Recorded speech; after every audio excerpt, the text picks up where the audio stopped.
अब बोलूंगा तो लोग कहेंगे भाई कहाँ है, तो हमारे भारतीय रुपए के अगेंस्ट तो वो 89 रुपए का होने जा रहा है।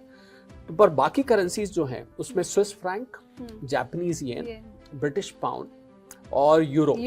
इन 4 करेंसीज के खिलाफ आप अगर ध्यान देंगे तो एक डॉलर इंडेक्स होती है, उसमें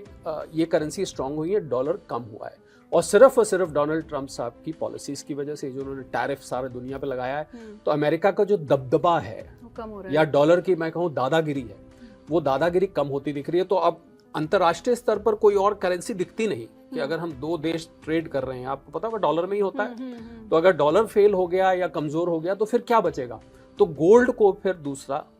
बड़ा ऑल्टरनेट माना जा रहा है। तो इसलिए वो बैंक अपने पास इकट्ठा कर रहे हैं कि हमारे पास ज्यादा होगा तो कल को हमारे देश जो है उसकी करेंसी स्ट्रांग होगी, हमारे देश की आर्थिक हालत अच्छी होगी। तो हमारा जो रुपए की कीमत गिर रही है